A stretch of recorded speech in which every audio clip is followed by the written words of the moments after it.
Šis raidījums ticis izveidots pateicoties Joyces Maieres kalpošanas draugiem un partneriem. Es esmu Joyce Maiere, un es ticu, ka Dievs var dziedināt visu, kas tev sāp. Stresa cēloņi. Man ir 16. Un es varētu turpināt, jūs jau zinat. Es centīšos neaizskvēties pārāk ilgi pie katra no tiem punktiem, tātad mēģināsim tiem izskriet cauri. Vainas sajūta. Tā ir ļauna. Apslēpts grēks. Nelaba pārtika. Vakar es nolēmu. Es biju nogurusi. Esmu strādājusi jau vairāk nekā man patīk pēdējā laikā. Es biju ļoti nogurusi, un ziniet, dažreiz, kad es ļoti nogurusi, gribas darīt kaut ko tādu, ko labāk nevajadzētu. Kāds ir to pamanījis? Tātad es nolēmu, ka es gribu desertu, un gribu to daudz. Un, lai saglabātu savu figūru, man ir jābūt diezgan stingrai. Tātad es nolēmu, ka ēdīšu desertu, bet neēdīšu ēdienu. Es tev nestāstīju, jo zināju, ka tev tas nepatiks. Tātad. Es paņēmu cepumu un uzliku tam virsū krēmu. Tad man bija nedaudz saldējumu. Tā bija maza saldējuma bļodiņa, bet es uzlēju šokolādes mērci pāri. Un es apēdu to desertu un neapēdu neko citu, un es kļūtu tik nervozu. Tas cukurs vienkārši padarīja mani nervozu, un pēc tam es jutos briesmīgi. Nu, cik daudz cilvēki ir visu laiku stresa stāvoklī tikai tāpēc, ka viņiem ir briesmīgs uzturs. Viņi nedara to tikai reizēm, viņi ēd mēslus katru dienu.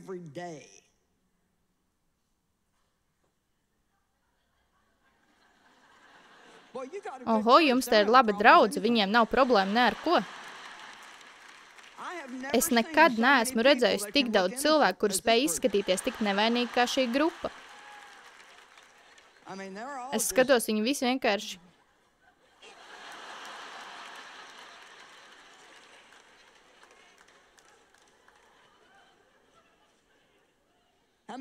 Cik daudz no jums neizguļas pietiekami labi? Zināt ko? Man ir risinājums. Ej gulēt saulaicīgi. Tā nav raķešu zinātne. Cik daudz no jums neizdzer pietiekami daudz ūdens? Dzer ūdeni. Mēs meklējam visādas sarežģītas atbildes uz to, ko mēs uzskatām par sarežģītām problēmām, bet godīgi sakot, tas patiesībā nemaz nav tik grūti. Man bija problēmas ar kuņģi katru rītu, man bija nelaba dūša. Ne tā, ka vemtu, bet tā vienkārši nelabi. Vienkārši, un ziniet, es esmu iemācījusies, ka jūs prasīsiet Dievam, viņš jums atklās, kas par lietu. Un tāpēc es lūdzu Dievam, lai viņš man dod gudrības vārdu. Parādi man, kas nav kārtībā. Un man ir mazā pakāpē kairinošais zarnu sindroms. Un tad es paskatījos internetā, kas to izraisa. Un numur 1 sarakstā bija ksilitols. Un man bija tādi atsveidzinātāji, ko es ēdu droši vien paciņu vai pat pusotru dienā, un pirmā sastāvdaļa uz iepakojuma bija ksilitols. Tātad es pārstāju ēst šos atsveidzinātājus, un kuņģa problēmas pazuda.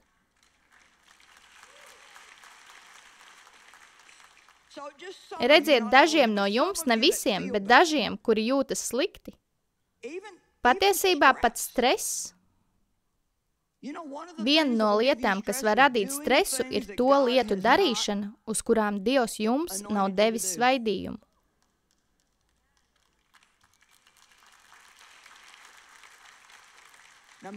Mans vīrs ir.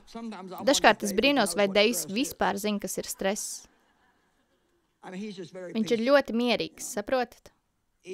Vieglākais cilvēks pasaulē, ar kuru sadzīvot. Ļoti pacietīgs, ātri piedod, laipns. Viņš vienkārši, viņš vienkārši nestreso. Un viņš pats to sauc par trīci. Bet patiesībā tas ir Viņš juta stresu, viņš trīcēja iekšienē, saprotat? Tā iekšējā sajūta. Redziet, viņš atklāja, ka dara kādu lietu, ko bija darījis jau ilgu laiku, bet Dievs negribēja, lai viņš to dara. Un mūsu meita to pamanīja un pateica viņam. Un viņš pārtrauc to darīt. Trīce pazuda. Pastāv iespēja, ka jūs šobrīd darāt lietas, kurās Dievs vairs nav ar jums, un tādēļ jūs esat stresā. Redziet, mans tēvs man seksuāli izmantoja no laika, kad biju pavisam maziņa. Un līdz ar to es uzaugu stresā. Es dzīvoju stresā visu dzīvi. Man bija tik daudz stresa, ka es pat nezināju, ka tas ir stress. Līdz ar to es visu laiku gāju pie ārstiem, jo, ja jums ir stress, tad tas ietekmē jūsu veselību. Viņi meklēja, kas nav kārtībā, un tad viņi teica, ka tas ir stress, un tas man sadusmoja, jo es pat nesapratu, kas ir stress. Es domāju, ka stress nozīmē, ka tu nevari tikt galā ar dzīvi. Un es esmu spēcīga sieviete, es tieku galā ar dzīvi, man nav stresa, nesakiet man, ka man ir stress. Šis nav stress. Viens ārsts man pat teica, lai eju pie psihiatra. Cits jautāja, vai es nevēlos apmeklēt nodarbības, ko viņš vada par domāšanas izmainīšanu. Es domāju, es uzrakstīju to grāmatu.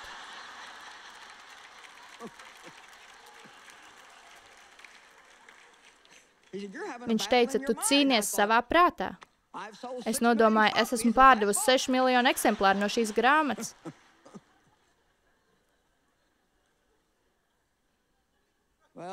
Pat ja neko citu, tad vismaz šovakar var kārtīgi izsmieties. Nepietiekama fiziskā aktivitāte. Lūdzu, nerunā ar mani par vingrošanu, Joyce. Labi. Neatrisināts pagātnes problēmas. Jūs zinat, tieši mūsu noslēpumu mūs padara slimus. Jūs to zinat? Nav brīnums, ka Bībelē teikts izsūdzat citam savus vainas, lai jūs tiktu dziedināti un atjaunoti pareizā garīgā noskaņā un sirds stāvoklī. Dažreiz vienkārši ir nepieciešams apsēsties kopā ar kādu, kam tu vari uzticēties un teikt, man vienkārši vajag no sirds izrunāties. Tas nav tāpēc, ka tev būtu jāiet pie kāda cilvēka, lai iegūtu piedošanu. Bet dažreiz mums tiešām vajag izlaist to visu ārā, nevis lai sūdzētos vai kurnētu, bet vienkārši, lai to atlaistu.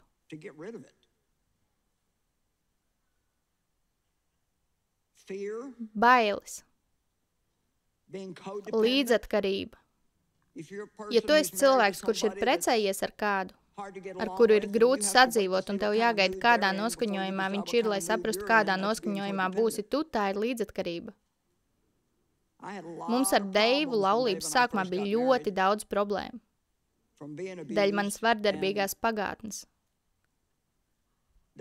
Un Deivs ilgi cīnījās, lai es būtu laimīga. Bet es nezināju, kā būt laimīgai. Un beigās viņš teica, neatkarīgi no tā, ko es daru, tu tāpat nebūsi laimīga, tāpēc es vairs nemēģināšu. Un tad viņš teica, bet es gan izbaudīšu savu dzīvi. Un oj, tas man sadusmoja.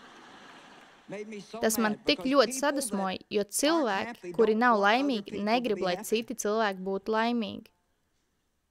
Bet ziniet, ko? Tas bija viens no labākajiem lēmumiem, ko viņš manis labā jebkad ir pieņēmis. Viņš nekļuva līdzatkarīgs no manis, viņš neļāva manam noskaņojumam ietekmēt viņa noskaņojumu. Viņš neļāva tam, ka man nav prieka nozagt viņa prieku. Un ziniet, man nav laika iedziļināties visās tajās lietās, kuras gribētu, jo man bija vajadzīga visa dzīve, lai to iemācītos. Bet ja tu esi attiecībās ar kādu, neatkarīgi no tā, vai tas ir tavs labs draugs, vecāks, laulātais draugs vai bērns, kurš ir apņēmies būt nelaimīgs, neļauj viņam nozagt tavu prieku, jo tu viņam ar to nepalīdzi.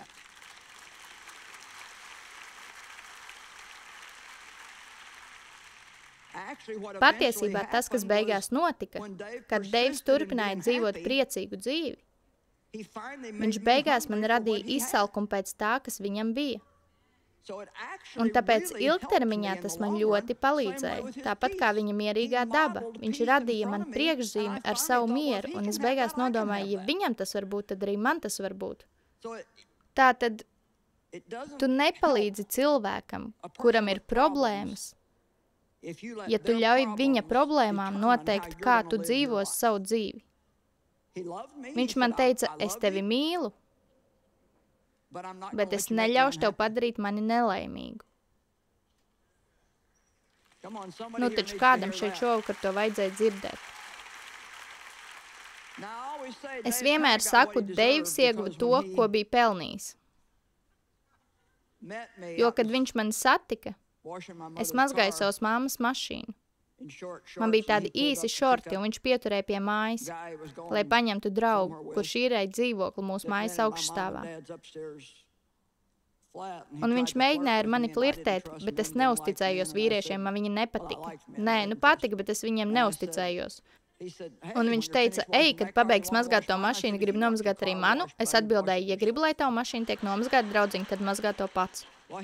Redzi, viņš Dievam bija lūdzis sievu, un ak, Dievs, viņš pieļāva kļūdu. Viņš lūdza, Dievs dod man kādu, kam nepieciešama palīdzība.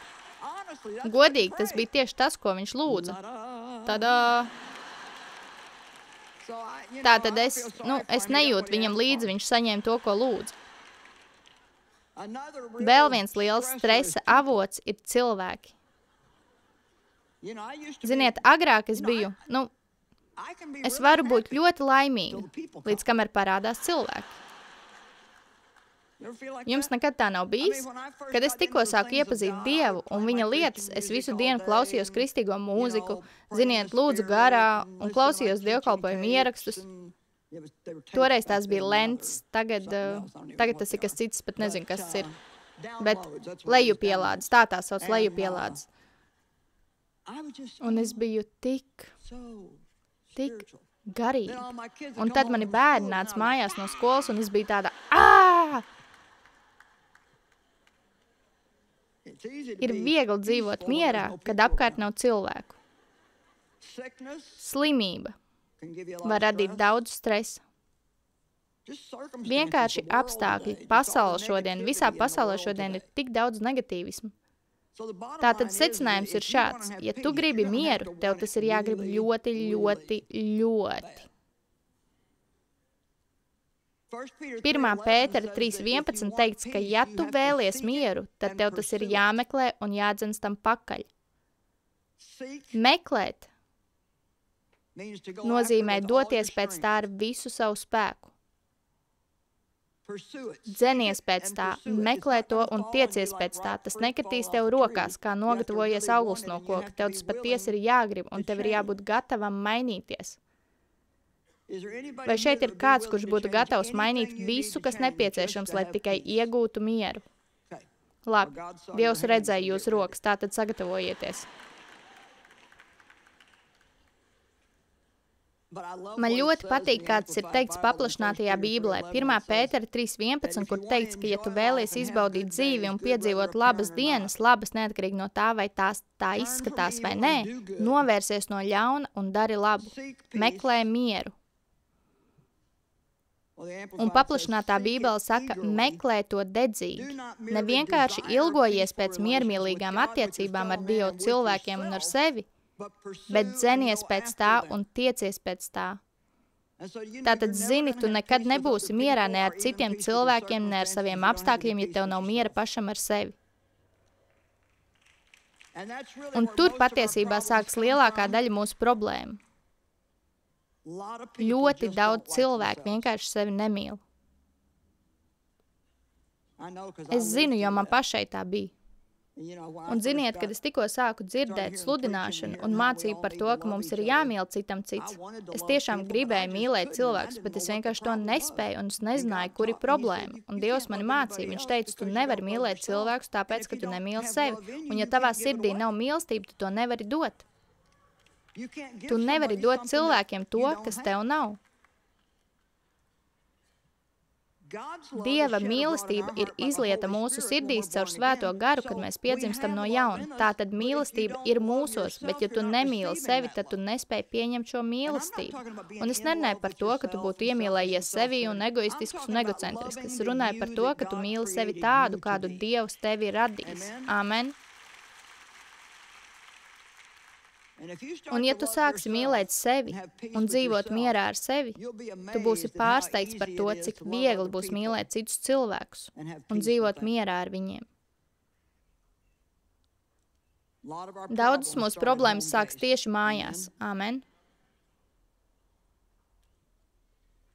Es sāku pievērst uzmanību tā saucamajiem miera zagļiem. Tev tas ir jādara, ja tu gribi vairāk miera. Sāc pievērst uzmanību tam, kas tevi izved no miera, kas tevi sakaitina, kas tevi noved līdz tam punktam, kur tu zaudē mieru. Man pavisam nepatīk, ja man visu laiku jāsteidzas. Tāpēc es esmu iemācījusies visu darīt saulēcīgi. Man nepatīk spiediens. Man nepatīk situācijas, kad ir jāsludina pēc 3 dienām, bet man nav gatavu vēsts. Tāpēc es vienkārši visu daru saulēcīgi, priekšlaicīgi. Un ja tu no rītiem esi stresā, mēģinot sataisīties ārā no mājas, tad ej gulēt mazliet agrāk un celies agrāk. Padari dažas lietas jau vakarā, lai no rīta būtu vieglāk, lai tev būtu nedaudz vairāk laika.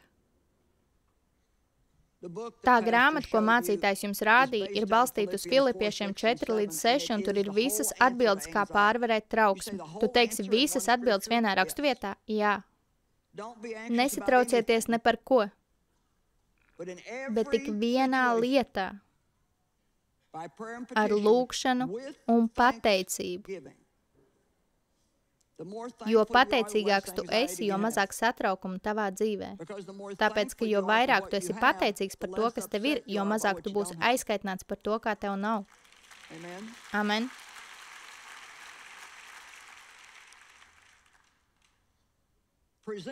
Celiet savus lūgumus Dieva priekšā, un miers, kas pārspēj jebkādu sapratni, pasargās jūsu sirdis un prātus Kristu Jēzu uz mūžīgu dzīvību. Tātad šajā grāmatā es to iedalu 4 daļās.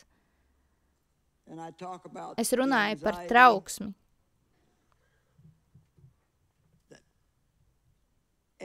Ka ikvienā situācijā jābūt pateicīgiem. Jālūdz par visu. Tavai pirmajai reakcijai uz visu vajadzētu būt lūgšanai. Un tad miers. Cik vērtīgs ir miers? Paplašinātajā Bībelē Kolosiešiem 3.15 ir teikts, ka mums jāļauj mieram būt par tiesnesi mūsu dzīvē, un mēs visi zinām, ko dara tiesnesis. Viņš nosaka, vai bumba ir iekšā vai ārā.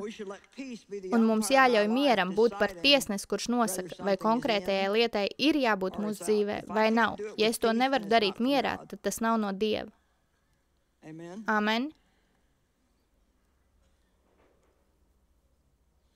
Dumšs cilvēks atzīst savu problēmu, bet atsakās to mainīt. Tā saka Bībele. Viņš vēlas, lai citi to atrisina viņa vietā. Kādam citam būtu tas jāskārto. Nevaino pasauli vai cilvēkus, kas ir tavā pasaulē.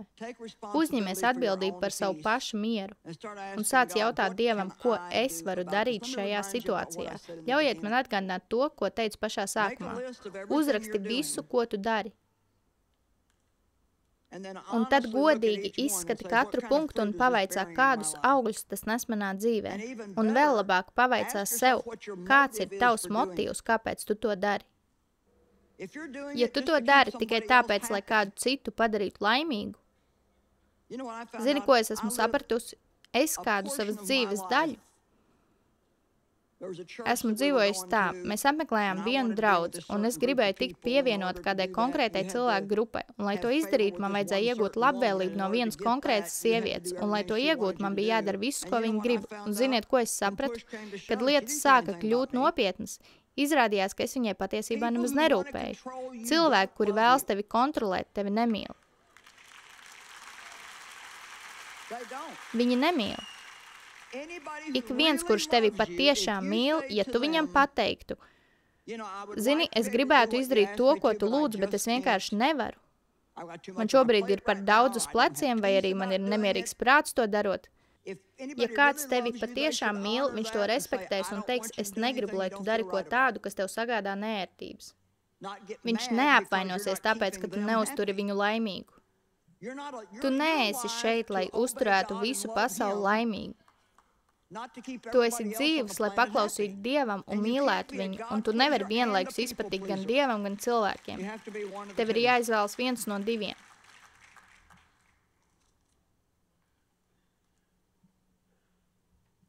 Ir 4 lietas, ko Jēzus darīja, lai pārvaldītu stresu.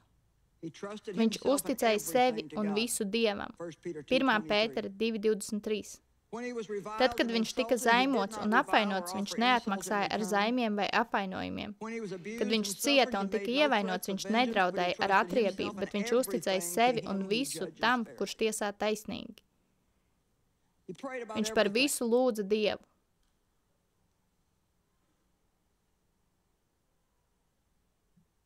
Viņš nereti aizgāja no cilvēkiem un lūdza. Es domāju, ka tad, kad viņš juta pārāk lielu spiedienu, viņš vienkārši aizgāja malā un lūdza. Daudzreiz Bībelē mēs redzam, ka Jēzus tā darīja. Un man ļoti patīk šis punkts. Viņš zināja, kad ir laiks klusēt. Nopietni. Jāņa 14:30 viņš teica saviem mācekļiem, es vairs ilgi ar jums nerunāšu, jo šīs pasaules valdnieks nāk, un viņam nav varas pār mani. Viņš zināja, ka ir pienācis laiks doties uz Jeruzalemi un ciest. Un acīm redzot, viņš zināja, ka tas nav labs laiks, kurā pateikt ko nepareizu. Kad tu esi stresā, tad ir ļoti labi pieņemt lēmumu. Es domāju, ka es labāk paklusēšu. Piemēram, kādā dienā, ja es nejūtos pārāk labi vai esmu nogurusi, es vienkārši saku Deivam, zini, šodien es nejūtos pārāk labi, iespējams, es būšu mazliet klusāk. Un es esmu pārliecināta, ka viņš ir par to priecīgs. Viņš domā, jā, vienkārši paklusē. Paklausieties Mateja evaņģēlī 27. nodaļu, kad Jēzus apsūdzēja virspriesteri un vecajiem, viņš neko neatbildēja.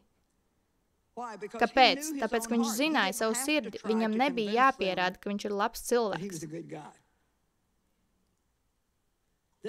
Tad Pilāts teica, vai tu nedzirdi visu, ko viņi tev pārmet, bet Jēzus atkal nedeva nevienu atbildi. Ne uz vienu apsūdzību viņš neatbildēja. Zini, Dievs man ir mācījis. Tev nav jāceņšas pierādīt cilvēkiem, ka tev ir taisnība. Ja ir nepieciešams, lai to redz, es parūpēšos par to, ka viņi redzēs. Amen. Un pēdējā lieta, ko Jēzus vienmēr darīja, viņš vienmēr piedeva. Vienmēr. Vienmēr. Viņš piedeva Pēterim. Būdams pie krusta, viņš lūdz Tēvs piedod viņiem, jo viņi nezin, ko viņi dara. Un tā bija tikai puse no mana vēstījuma, bet, diemžēl, man ir beidzies laiks. Bet jūs tomēr diezgan daudz saņēmat, vai ne? Vai saņēmāt to, ko gribējāt? Labi. Labi, klausieties. Visi piecelsimies kājās, mēs lūksim visi kopā. Es negribu, lai kāds no šejienes aiziet šovakar un nepazīst Jēzu. Tāpēc mēs to izdarīsim nedaudz citādi. Mēs visi lūksim šo lūkšanu kopā. Un tad jebkurš, kurš nekad nav pieņēmis Kristu, sagatavojieties. Lūksim. Dievs Tēvs, es Tev mīlu. Jēzu, es ticu Tev. Es ticu, ka Tu esi Dievs. Dieva dēls. Es ticu, ka Tu nomiri par mani. Tu samaksāji par maniem grēkiem.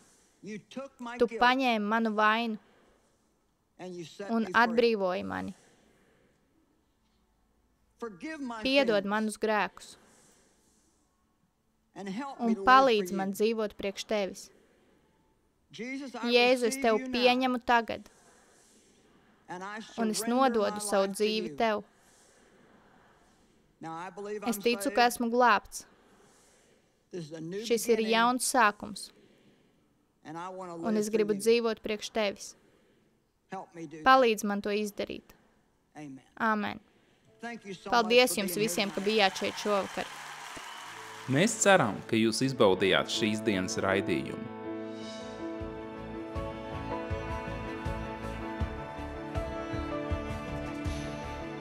Šis raidījums ticis izveidots pateicoties Joyces Maieres kalpošanas draugiem un partneriem.